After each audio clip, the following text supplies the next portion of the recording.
les troubles concomitants. Tellement large.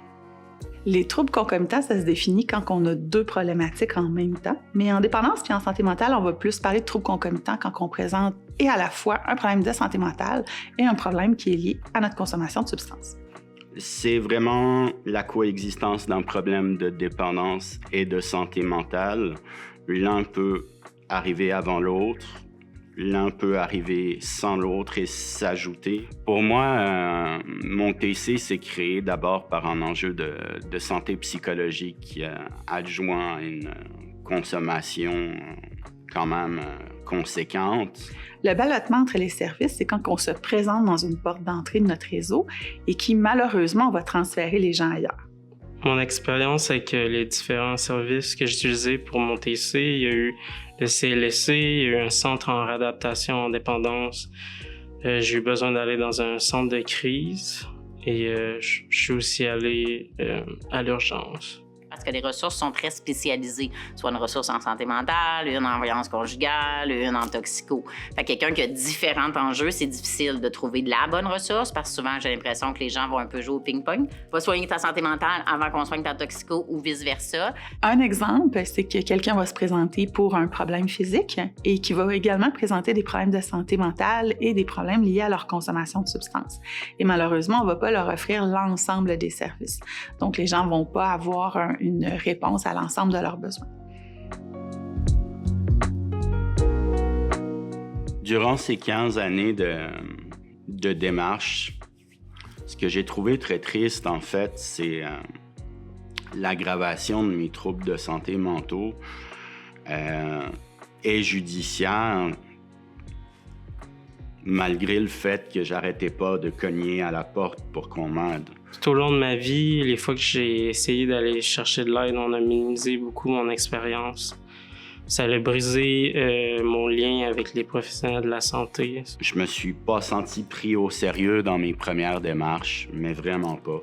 Comme aujourd'hui, je suis pogné avec des sérieux troubles de santé mentale, un bon casier judiciaire quand même.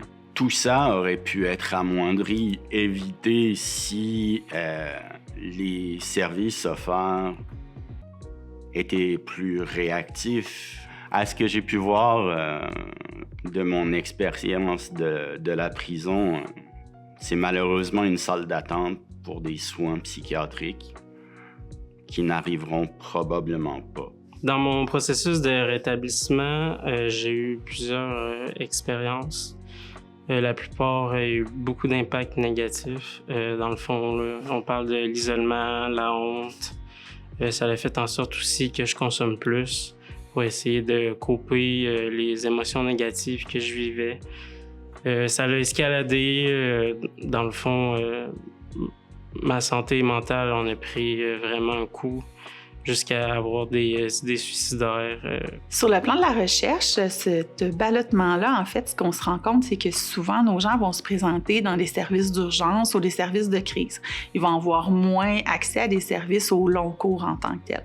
Ce qu'on voit aussi, c'est que souvent, ils vont avoir la bonne intensité de service, c'est-à-dire qu'il va y avoir plusieurs professionnels qui vont s'occuper d'eux, mais les professionnels vont malheureusement moins bien collaborer ensemble, si bien qu'ils vont recevoir des services qui sont moins en cohérence, qui sont moins alignés vers une diversité d'objectifs ciblés vers notre trouble concomitant. Un des effets du ballottement de ces personnes-là aussi dans le système nous atteint aussi, nous, en tant qu'intervenants, parce qu'on vit beaucoup d'impuissance. Souvent, ces gens-là sont rejetés, sont mis de côté, puis nous, on veut donc les aider. Fait que le fait de tout le temps vivre ces petites déceptions-là avec eux fait que notre santé mentale, à nous aussi, en vient là, atteindre ou effriter.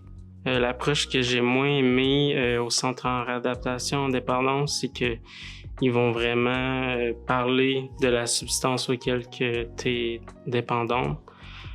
Puis après, dans le fond, toutes les problématiques entourant cette substance-là.